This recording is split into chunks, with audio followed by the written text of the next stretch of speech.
I want to welcome everyone to What Drives You. Today I have a very special guest with me. His name is Mr. Scott Pridemore. How you doing, Scott? Fantastic. Doing Awesome. great. Thank Awesome. you. Thanks for having me. Yeah, of course. Thank you for being my first interviewee. I know you were liking what I was doing on social media, and you said you were willing to join. So I'm glad that you're here. So my first question that I would like to just kind of get to know you, like, what is your story? Who is Scott Pridemore? Yeah. So I'm excited to be here. And I do like what you're doing with your What Drives Me videos. Well done. So yeah, it's hard to believe I've been in real estate here in Charlotte for 28 years. You probably want to hear like further and more substantive, but I will start there. And you feel free to ask me any questions, and I'm an open book. But yeah, I've been operating as an agent here in Charlotte my entire career. Real estate is all I've ever done professionally. You know, there are a lot of people that come in from other backgrounds and industries, but this is all that I've ever done professionally. And I've got two daughters and a wife, and two dogs and a cat. Nice. And yeah, so been in What? Charlotte a long time. Met my wife here in Charlotte. Awesome. Are you originally from Charlotte, or did you move here? I really consider myself a Charlotte native, although I actually grew up in Georgia, but then right out of college moved to Charlotte. Why did you choose real estate as your That's a great question. first career? So for me, I've always wanted to be in a business that allowed me to grow, and I never had a problem with working to get what I was hoping to achieve without any limitations. And I felt like for me at that time, real estate um, attracted me because what I was willing to put into it, I would get out of it. And I truly enjoy working with people and adding value. And I felt like real estate enabled me to work directly with the client and customer, to have the gratitude of seeing them win, and obviously being compensated for my efforts. Yeah. Awesome. No, that's really unique because for me, my journey towards working in the real estate industry is not quite as linear. Sure. My life has been kind of all over the place. My degree is in graphic design. I thought I was going to be a great designer. I moved to Silicon Valley shortly after I graduated, and did not get a job designing. Went into more of a tech field. I was working for a certain fruit store, and was there for about 4 years. Um, I really love working with people. I'm always been a people person. Sure. I I can moved see that. I moved around a lot, so I kind of had to be, Mm-hmm. because I like just talking in general. And then I joined Compass as a product expert. I was on the technology side, and I was trying to do more working towards the product field. We made some transitions, and became an agent experience manager, and that has kind of led me to, uh, where I am today. But I still really enjoy like just connecting with people and talking to people, and just finding out uh, what makes people tick sometimes, because everyone has a unique story to me. I've met a lot of people all across the world from different countries, and um, I've always been really curious as just what makes people do what they do and why they do. Which kind of brings me to my next question. So Scott, like, what do you think it is that about you that makes you successful? Well, you said a lot there. A lot was substance, and but one word that really stuck out to me, which is in direct alignment with what I believe has made the difference for me, is being curious. Mm. And um, one of my favorite sayings is "step out of judgment and into curiosity." And I feel like that has, if nothing, that has probably impacted my career more than that. And that's just being curious, not only about people, about real estate, about learning and growing, asking questions, seeking to understand before trying to be understood. Mm. Okay. No, curiosity is something that's just, I grew up, always saying curiosity kills the cat. That was like the saying, but to me, that was always like, well, at least the cat was trying something. That's true. The cat lived, at least, right? It And most lived. cats have 9 lives, so Right, right. Okay, yeah, right. it might have killed one of those lives, love but at least tempted to do something. No, that's really awesome. That curiosity is what kind of makes you successful. What are some of the things that I guess kind of just more so drive you to that curiosity, drive you to that success? Like what makes you up in the morning and says, I'm gonna get out of bed and do this? Yeah. I mean, at this point in my life, it's certainly family. Mm. Really wanting to, um, create a great life for my wife and my daughters, and those around me, and certainly my team. I truly get enjoyment out of helping other people, obviously loved ones and friends. I would also say what gets me out of bed, I'd say, is the insatiable need to constantly learn. I love to read. I love to listen to podcasts. A lot of the stuff that I absorb is personal development and self-help, if you will, success and business books. And I would say I came by it honestly because that was also the type of content that my father always dove into, and I picked up on that, and I was able to change my story based on identifying with mentors. Okay. Whether they have ever met Scott Pridemore or not, I have some that know me and some that don't, but they're still mentors. No, that's awesome. Do you have any I guess what are some of the podcasts or books that really kind of stand out to you and that? Rich Roll podcast is one of my favorites. Okay. I would highly recommend checking out the Rich Roll podcast. Ed Milet is also one of my all-time favorites. Brendan Burchard has a fantastic podcast. Brene Brown has also a fantastic podcast and books. Yeah. Same thing for Ed Milet. Incredible book. Tony Robbins. I actually was fortunate enough to meet Tony Robbins, and he is one of those mentors that I identify with. Just really one of his mantras that I've always loved is energy flows where focus goes. Or yeah, that's right. Yep. So so the reality is I can decide to create my reality, or I could let it happen by accident. And I intend to be fully engaged with the outcomes that I hope to achieve. That's awesome. Yeah, I don't know. I listen to a lot of podcasts and I listen to a lot of, self-help, and that's just part of who I am and what I'm trying to do.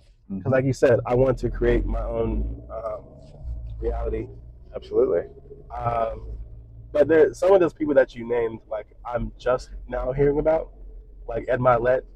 I had never heard of him before. Some of the people that I like listening to is The School of Greatness. Definitely. That one is one of my favorite podcasts in terms of just mindset and it's kind of similar to this, interviewing people and just being curious about people. That's a great one. And like Brene Brown, she has a great book, and I watched her special that was on HBO. Tony Robbins, of course. I actually I did when they Unleash the Power Within. Yes. Seminars. Oh, you did? That's fantastic. Initially, it was supposed to be in person in San Jose, but that was 2020. Okay.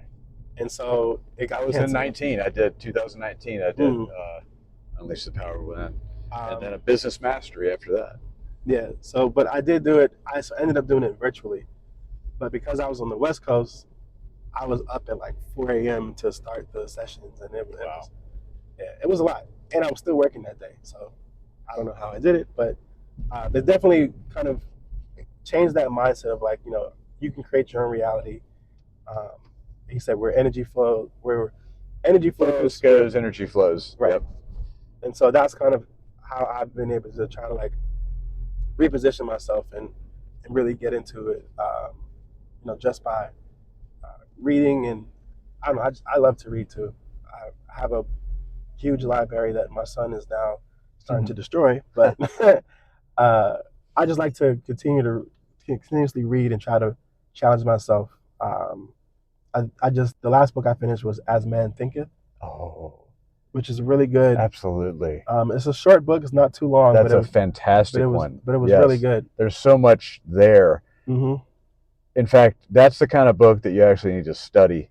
It's not one that you could read and absorb in one sitting. No, it's something that I'm gonna like go back to, and every like maybe 3 months or so, just like kind of reread it to really reset those thought processes, because it definitely was a really, like, even though it's condensed and small, it was really heavy. What's really incredible is I believe that book was written in the 20s, if I'm not mistaken. Mm-hmm.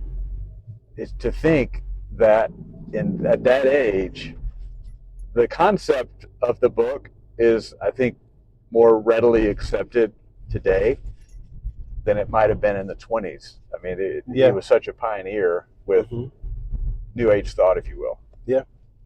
But my favorite book that I've read, and I've read it several times, and I'll share it with anyone that asks for a book recommendation, is The Go-Giver by Bob Burg. I love it.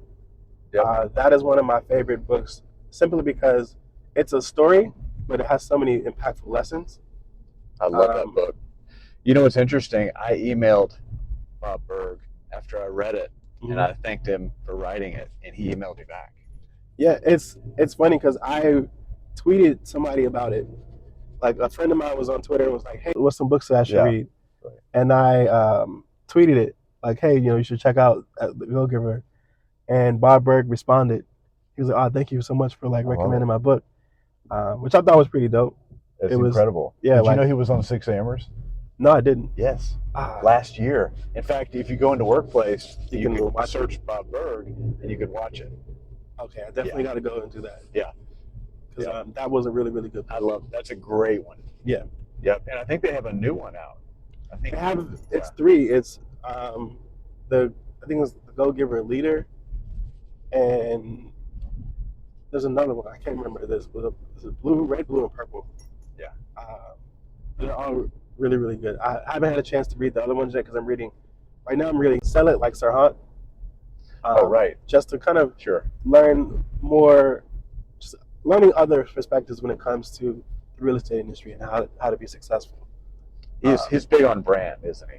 Brand. He's actually big on people connections. Okay. That was one of the things that I found most interesting about the book.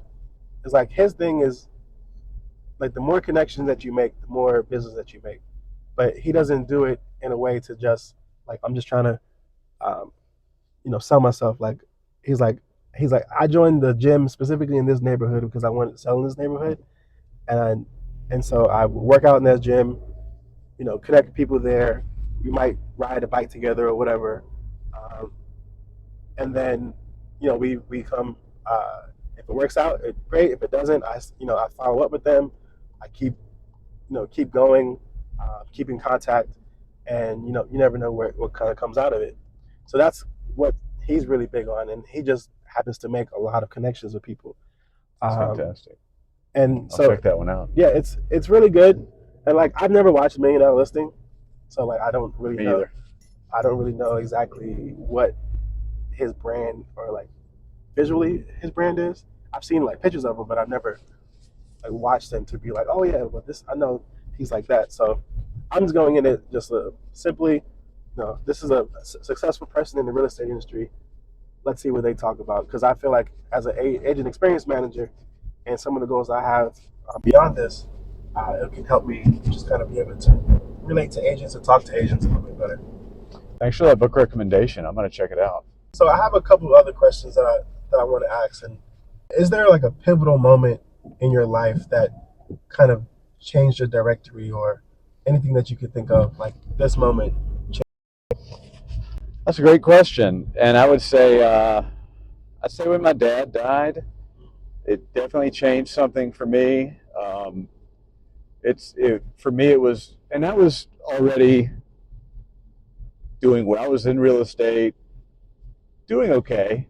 I'd say doing well, and certainly not as well as I am today. But um, and I just for I won't get into it, but he had sort of diabetes and related stuff that kind of caused, I'd say, his last 5 or 6 years to be not very fun for him. Yeah. And so I witnessed that, and the commitment then that I would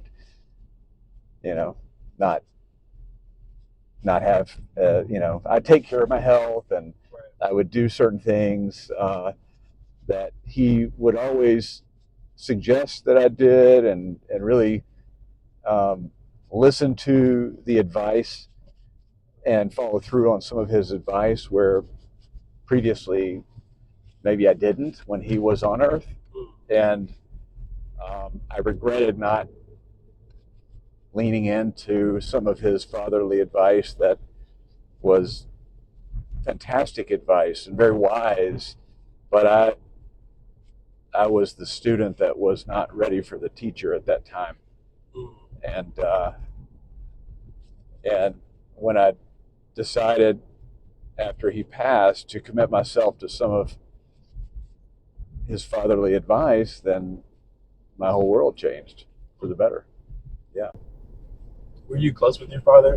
I was close. I did. My parents were divorced when I was young, but I was close at certain times, and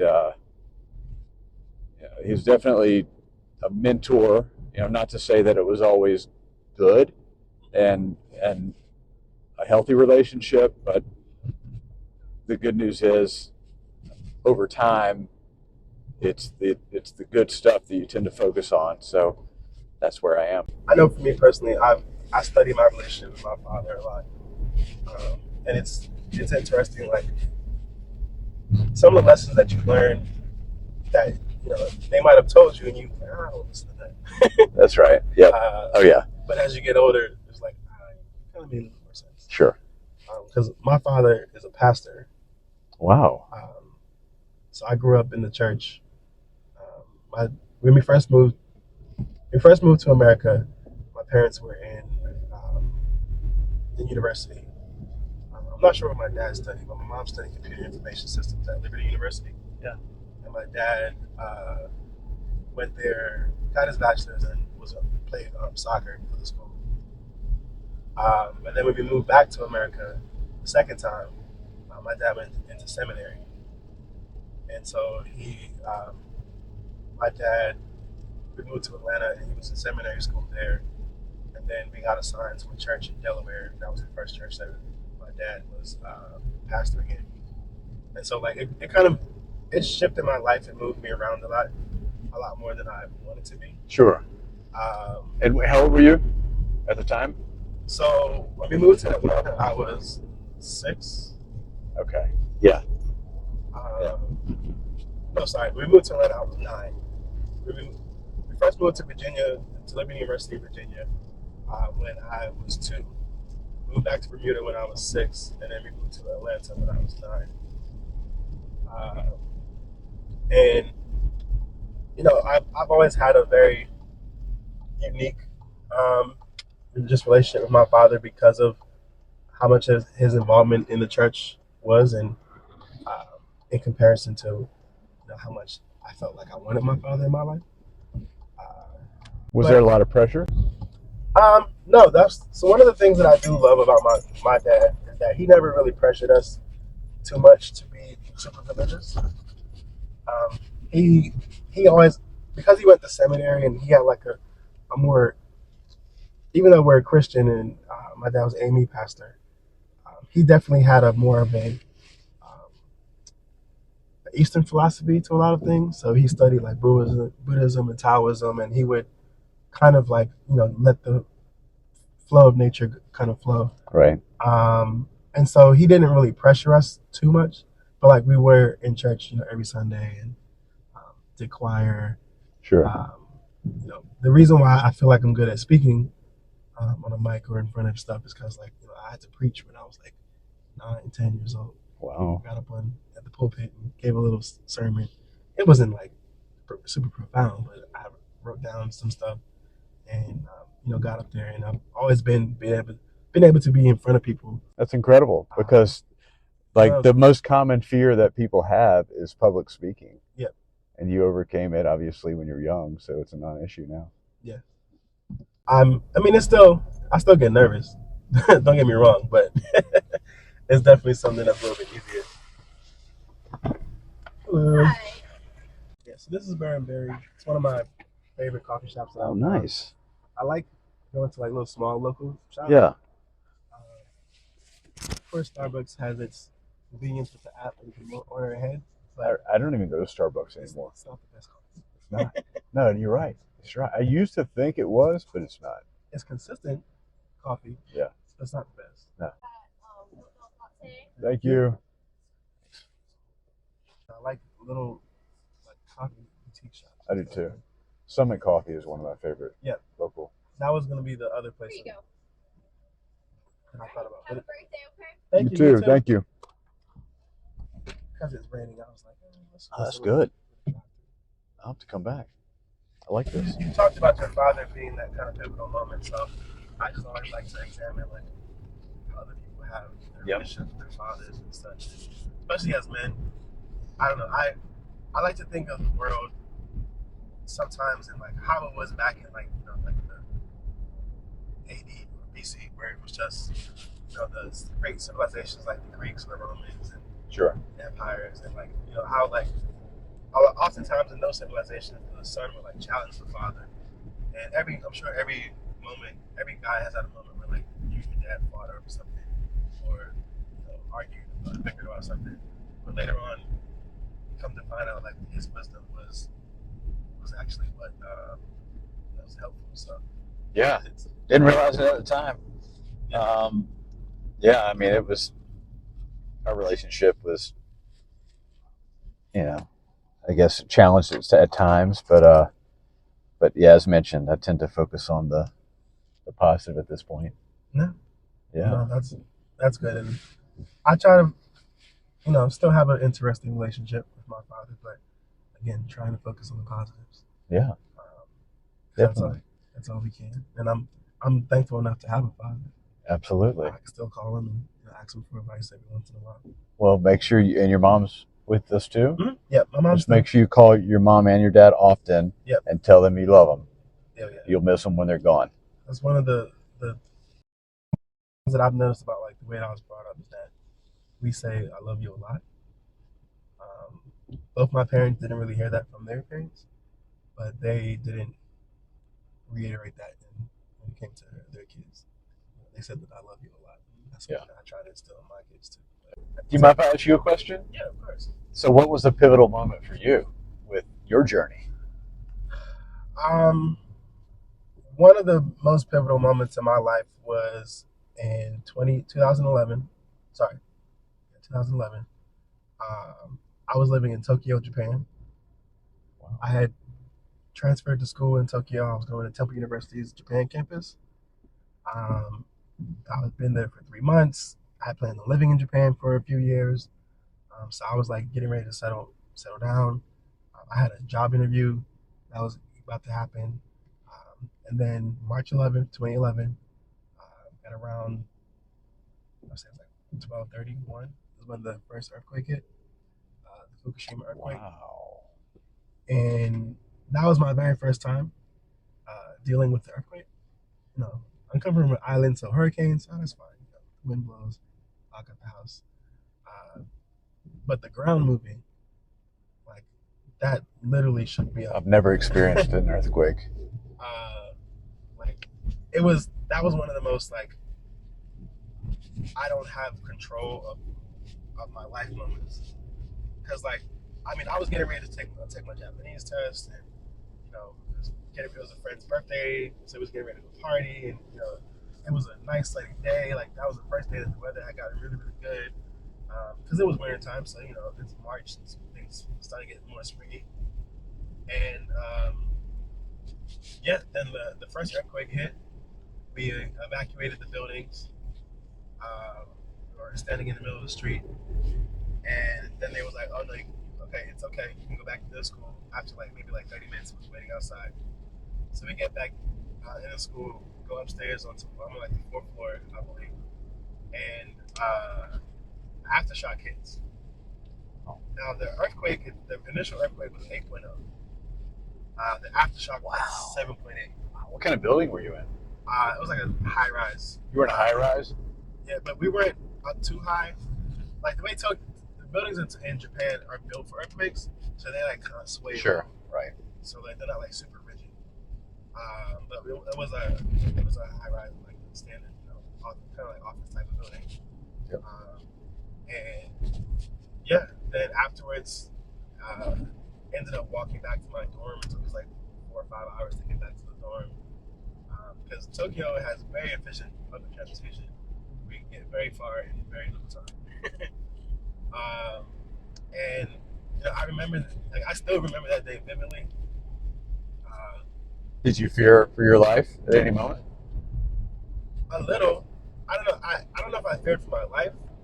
I was just afraid of like just life in general. Like I don't know. Like except the ground move. Like I don't know. Like you can't hide from the ground. Like I can. If it's a hurricane, I can bunker down and close my windows. If it's a tornado, you can try to drive out the way. If it's lightning, you can try to like stay away from metal. But when it's an earthquake, there's just like not much you can do. Yeah. And so you just kind of felt like helpless. Yeah. Did you? So obviously, that's your first experience with an earthquake, being in many would say is the epicenter of earthquake activity in Japan. Yeah. Your lesson there, that kind of it's what was it? Was it life is fragile? Was it at any given moment something could happen? You have no control. Yeah, it was kind of like you have to enjoy every moment because you don't know if it's your last. Yeah. And that's kind of what it taught me. Another kind of pivotal moment in my life is related to the person I have here in my car. I was going to ask you about that. Yeah, so that was my cousin Dennis. So my grandfather, he got remarried. My grandmother, she passed away about almost 30 years ago. Actually, it's about 30 years. My sister just turned 30. So she passed away. My grandfather ended up remarrying. His wife now, she already had a son who just so happened to have the same name as my grandfather. My grandfather's named Dennis. Her son was named Dennis. They moved in, and I ended up living with my grandfather for a little while. So I spent a lot of time with him from I think he was like 9 when I first met him up until 27. But he was tragically killed on Christmas Day, heading to his mom's house to bring some gifts. He got hit by a drunk driver, and the driver kind of just drove off. And so the reason why it was very interesting is I had just went home to Bermuda the month prior for my grandmother's funeral. My grandmother had just passed. She was dealing with a lot. She was bedridden for like 6 years, and so I went home for her funeral. Let her down and everything. Was one of the pallbearers for that. And he came to the house while I was there, like the very last night, just to talk. And we were talking. He has a daughter that's about 6 months younger than my daughter, and so we were talking about our future and everything like that. And less than a month later, or a little over a month later, Wow. He was taken, and so that was another pivotal moment of just like I said, like life is precious. Like love, tell someone that you love them because you just never know. Yep. Um, like Wow. he hadn't planned. He was just riding home, driving normally. Someone wanted to overtake and speeding, and like it was really tragic. Um, Wow. Are you still in touch with his daughter and yeah, his wife? my sisters watch over his daughter a lot.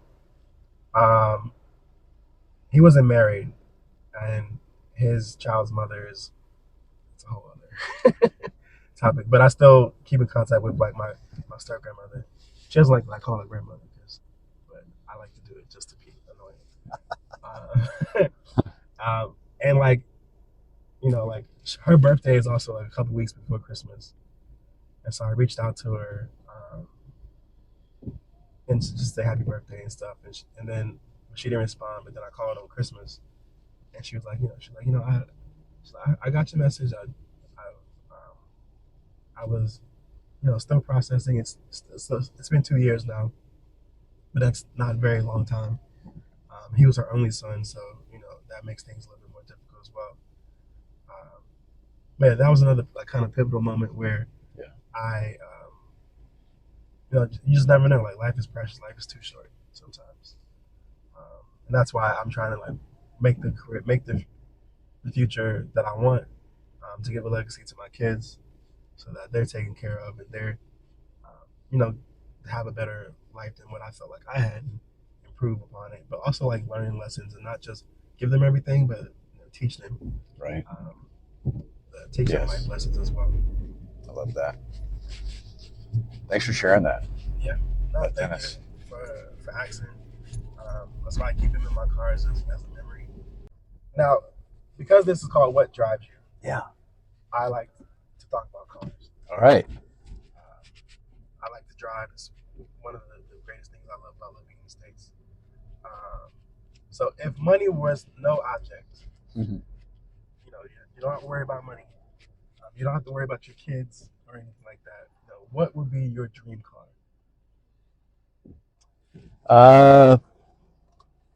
Well, I would say that's kind of a hard one for me because I would probably pick like an old classic car, like maybe like a 77 or 78 Cutlass Supreme with a convertible. Those are good looking cars. And those I think some of even if it's not a 442, those 2 years were probably my favorites for a body style of an old classic car. Mm. And then another one might be a 64 Corvette, which was the first year Stingray. Yeah. And then for modern, probably a Rivian electric.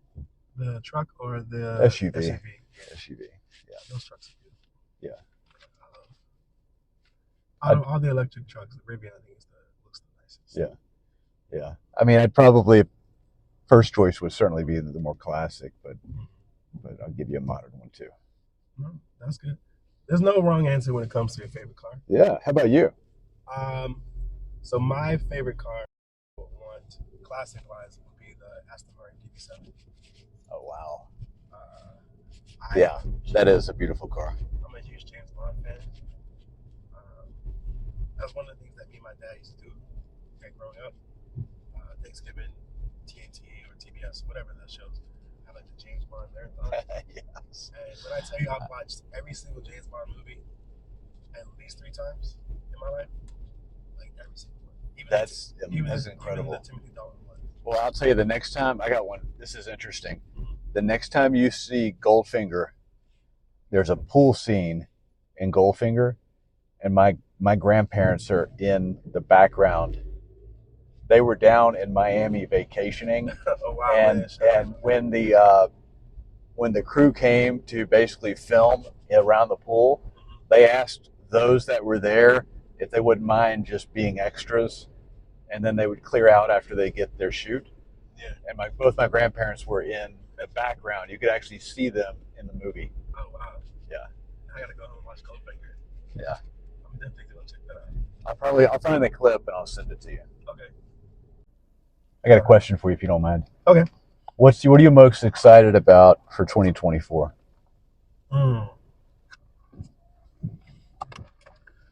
Oh, that's a good one. I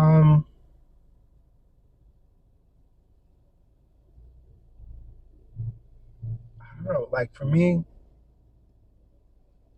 I'm just trying to do things to be consistent. Like my word for the year is consistency, which is why I'm trying to ship these videos and have them out every Wednesday and stuff like that. So I'm just kind of excited to see what comes out of my consistency with what I'm doing right now. Do you have an idea as to what you hope to achieve through consistency? Yeah, trying to clear off some debt. I want to buy a house. Yep. That's been my goal, and I kind of lost focus a little bit towards that goal. So I'm like looking at that every day, and kind of like what decisions am I making today that are going to lead towards that. Yep. And so that's kind of like what I'm looking to do is like I want to be able to purchase something and have own a house. Yep. Because Love that. But I've never because my parents never owned a house. My grandparents have houses and stuff like that. But I've never lived in a house that my parents have owned. And I don't know, to me, it's like a big part of the reason why I wanted to get into real estate and be a part of this company was because I thought it would be a better path towards that. Yes. Because I do have a long-term goal. I think I want to become a sales manager. Wow. That's fantastic. Good for you. And you'd be a great one. My reasoning is, so I went to the Black and Compass event in Atlanta 2 years ago, and they were talking about like in the city of Atlanta, there's only 2 black sales managers. They're both at Compass, and you would think in a city like Atlanta, which is known for being more of a black city, like Black Hollywood and everyone, that there would be more people in the real estate industry that that were leading teams that look like us. And so that's kind of what kind of inspired it. Part of the reason why I'm like trying to get my license is to kind of get to that point of where I can, like it's hard to be a sales manager if you don't have a license. Right. It's not impossible. It's sure. harder. Right. And so, so that's kind of why I been working towards it. I love it. That's kind of my long-term goal because I feel like I can make a difference and I can help people. I feel like I can bring that to the table as a sales manager, just like encouraging people and working through their ideas. I've been with Compass now; it'll be 5 years next month. So I've been around real estate agents enough to kind of know how they tick, how to push and pull them, and encourage ideas, encourage thoughts that to really like spark their interest and everything like that. So I feel like I can do that, and as a someone black in America, I feel like I can make that just inspire more people that look like me to be in the industry. And, I love it. Black home ownership is relatively low in comparison to others, and it's just something that I've just always had a passion about. That's a big why. I love that. Let me ask you this: have you identified who is already doing in the sales manager role that you can emulate, that you could shadow? Maybe you go to their office, maybe Ennis in Atlanta. Maybe you go and you shadow for a day or two, like just a day in the life, right? Ennis is one. Mark Pina. Mark in DMV. Absolutely. He's one that I've spoken to and worked with. Can I just say this? Yeah. I think what you should do to sort of bring life to this dream is to go ahead and commit yourself to spending time, go to their market and truly shadow them for a day or two. Okay. So you could really start to materialize what that feels like. And then, I'm a big believer of visualization. So that gives you an idea of what it's like for Mark and Ennis. And then you take that home and then you formulate your plan and you work towards it and you visualize it. And once you like set that intention and that you're working towards something, then it's interesting how the universe will actually align it. Yeah. And so it will show up. So I strongly encourage you to do that. I know a long time ago for me, like when I wanted to be, before being here at Compass, I was with a different company, and then I wanted to branch off at that time and be an independent. And I actually shadowed two different independent owners. One of them was in Atlanta, and another one, actually, they were both in Atlanta. One was just outside of Atlanta. And I took a day for each to see what that world was like. Okay. So I think, and those two guys are fantastic. I think that both of them would offer tremendous value to you in helping you materialize what you're hoping to achieve in being a sales manager at Compass. Yeah, no, that's actually great. Thank you for asking your questions. I really appreciate you taking the time to even to join and drive around with me. I have one last question that I want to kind of ask you. Okay. Um, what do you want to be remembered for? Someone who cared.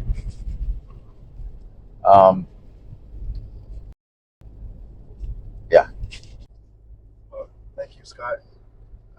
It's my pleasure. Thank you for having me. Yeah, I'm honored. I'm your first guest doing this? You're my first guest. Wow. And I think it was a great conversation. I like what we were able to talk about. I do too. I look forward to kind of doing this more with people and just learning more about everyone else.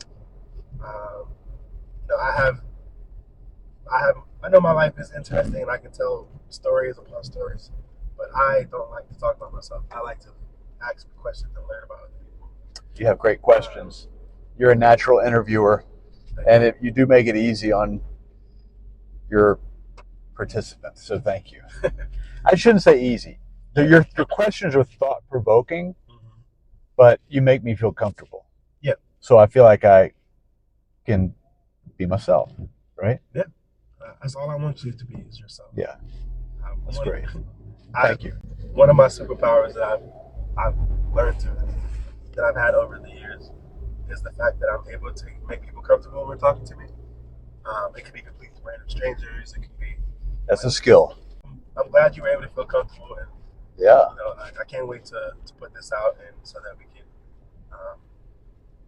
share your story with the world. So. Thank you, Taniko. You're doing awesome. I love it, and can't wait to see who else you get on the show. Thank you. What drives you? What drives you? What drives you?